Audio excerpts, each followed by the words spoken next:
Welcome back folks, my name is LastKnownMeal and today we're going to talk about Ghostrunner. Now they released a demo out of nowhere. I didn't really expect this, but it's a very welcome surprise. And I had a chance to go through the level they showcased a while ago. Obviously I think this is a new build of that level, but it's basically something we've seen before, but only through a video. Now I'm going to go through my experience in the game because even though it was short, it was actually very enjoyable.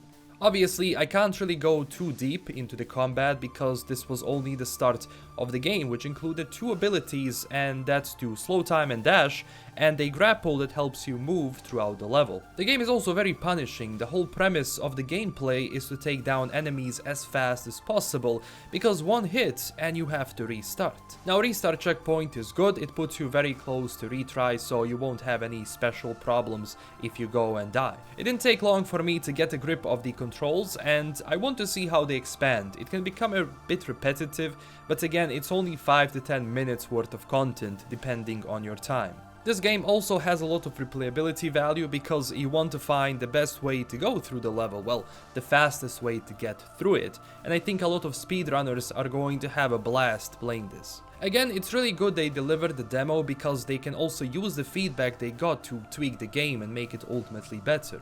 There is also a lot of platforming here. You use the walls and various other points on the map to gain advantage, which includes running and jumping around, running on the walls, even using the grapple to lower the distance between you and the target because you have to think fast, because they shoot fast, and if you just stand in one spot, you're going to definitely die. One thing I also want to stand out are boss fights. I love when bosses act differently, utilize various abilities and skills.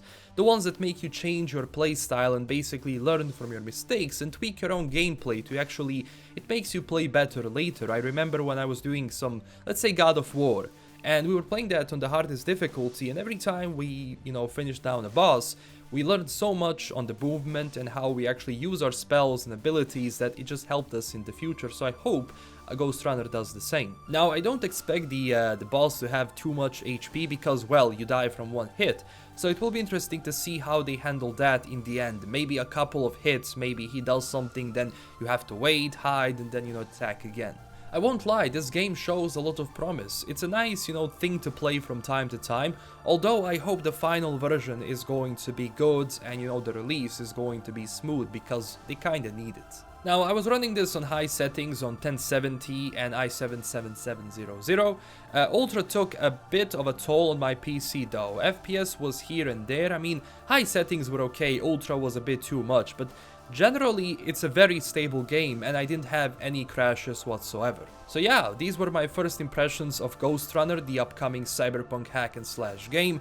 When is it coming out? We don't know. In 2020, but the exact date is still mystery. When they do announce it, I will cover it on the channel, so don't forget to subscribe and like this video. Also join our growing community on Twitter and Discord. I also made a Patreon page, everyone. If you wanted an extra way to support the channel, you can do it through here, and also huge thanks to my current Patreon supporters. This is LKM signing out, and stay classy everyone.